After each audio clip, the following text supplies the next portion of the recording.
二人映れば Stay with me 真夜中のドアを叩き帰らないでと泣いた Assalamualaikum warahmatullahi wabarakatuh. Alhamdulillah namadu wa nasta'inu wa nastaghfiruhu wa yahdilahu fala mudhillalah. Asyhadu an la ilaha illallah wa asyhadu anna Muhammadan abduhu wa rasuluh. Yang terhormat Pak Syuaib selaku guru biologi kelas 12 IPA 5. Izin mengenalkan diri, nama saya Nari Hadatul Aisy dari kelas 12 IPA 5. Di sini saya akan menjelaskan materi tentang evolusi. Nah, sebelumnya saya akan mulai dari evolusi dari asal kehidupannya. Nah, di materi ini asal usul kehidupan evolusi. Evolusi itu terdiri dari abiogenesis. Abiogenesis merupakan teori yang dikenal juga dengan generatio spontanea. Nah, itu juga abiogenesis itu disebut dengan sering diomong gitu sebagai makhluk hidup yang berasal dari benda mati. Nah, tokoh yang mencetuskan adanya abiogenesis ini atau yang menciptakannya itu Aristoteles dan Anotti van Leeuwenhoek. Nah, dasar dari teori ini itu katak dari lumpur, cacing dari tanah, lalat dari belatung dari daging, busuk, kuman dari makanan basi. Nah, selanjutnya ada teori biogenesis. Nah, teori biogenesis ini teori yang berbunyi makhluk hidup berasal dari makhluk hidup. Nah, tokoh yang menjelaskan adanya teori ini adalah Louis Pasteur dan Els van Zanny serta Francesco Redi. Nah, dasar dari hasil percobaan Francesco Redi ini tujuannya untuk membuktikan bahwa belatung yang tumbuh dari daging karena lalat yang bertelur. Nah, di sini ada gambar eksperimennya ya. Melalui sebuah toples, itu eksperimen untuk membuktikan bahwa belatung itu tumbuh dari daging karena lalat yang bertelur. Ada toples A, toples B. Nah, dari percobaan ini ditemukanlah hasil yang berupa pada toples B, lalat dihinggap di atas kasa. Banyak belatung tumbuh di atas kasa. Nah, berarti dari percobaan ini tuh kalau ditutup pakai kain itu lalat tidak bisa masuk atau tidak bisa bertelur. Sedangkan kalau kasa itu masih ada bolong-bolongannya sehingga lalat bisa bertelur. Nah, kesimpulannya itu dapat diambil dengan lugas bahwa dalam percobaan ini belatung itu akan tumbuh atau akan muncul dari lalat yang menyinggahi daging tersebut. Karena lalat kalau menyinggahi daging tersebut dia akan bertelur dan belatung akan muncul. Selanjutnya ada percobaan Lazarus Spallanzani. Nah, tujuan dari percobaan ini adalah membuktikan bahwa kuman tidak tumbuh dari kaldu daging yang steril. Di sini ada eksperimennya. Dari kaldu yang didinginkan warnanya menjadi keruh. Kaldu daging dipanaskan setelah dingin, dibiarkan terbuka. Pada eksperimen labu kedua, kaldu yang didinginkan jadi jernih.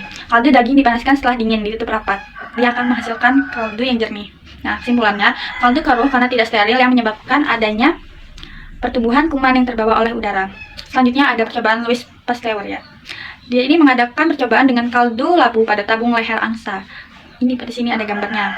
Jadi labu leher angsa itu karena lehernya panjang itu udara dapat masuk dan mikroorganisme terperangkap ke dalam kuman ini. Labu ketika dimiringkan, kaldu penuh mikroorganisme.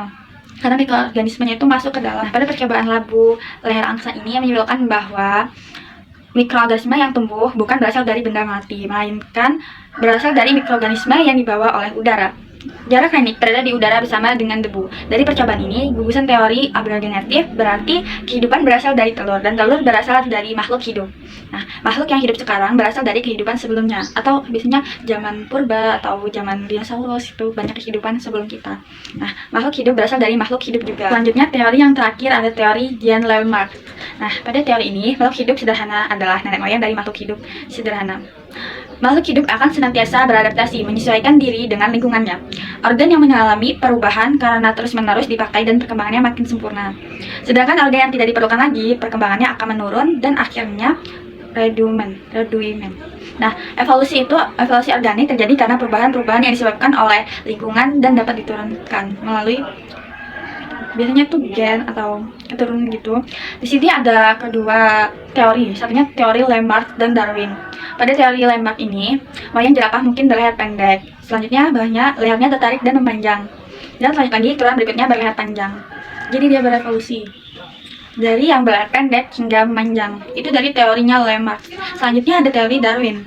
Teori Darwin ini mencetuskan teori bahwa jerapah memiliki leher yang bervariasi. Pada zaman tersebut, Ada jerapah yang berleher panjang dan ada juga jerapah yang berleher pendek. Selanjutnya, hanya jerapah berleher panjang yang dapat bertahan hidup, dan selanjutnya lagi hanya jerapah yang berleher panjang dapat hidup. Dari teori yang saya telah jelaskan di sini, itu mendapatkan petunjuk adanya evolusi. Nah, yang pertama itu ada variasi. Dari variasi kita mendapatkan petunjuk bahwa makhluk hidup yang variasi adalah perbedaan yang ditemukan pada individu dalam satu spesies. Variasi merupakan petunjuk evolusi yang menuju ke arah terbentuknya spesies baru. Selanjutnya ada fosil. Fosil dengan membandingkan fosil yang ditemukan di berbagai lapisan bumi dapat diketahui adanya proses evolusi. Nah, dari masa ke masa. Fosil terlengkap dari masa ke masa atau kuda. Yang pertama ada Hyracotherium dari 52 juta tahun lalu. Yang kedua ada Mesohippus dari 40 juta tahun yang lalu. Yang ketiga ada Mesippus dari 25 juta tahun yang lalu, dan ada Prolipus dari 10 juta tahun yang lalu. Dan terakhir ada Equus. Nah, alat-alat tubuh atau homologi atau analogi. Nah, homologi itu bentuk dasar sama, fungsi contohnya itu tungkai depan manusia, kucing, kelawar, dan paus. Dan analogi itu ada bentuk dasar beda, fungsinya sama. Contohnya itu sayap kelawar dengan kupu-kupu. Sekira itu saja yang dapat saya sampaikan. Apabila ada kesalahan pengucapan atau perkataan, kepada Allah saya mohon ampun, dan kepada Pak Sueb saya minta maaf. Saya akhiri, wabillahi taufiq wal hidayah. Wassalamualaikum warahmatullahi wabarakatuh.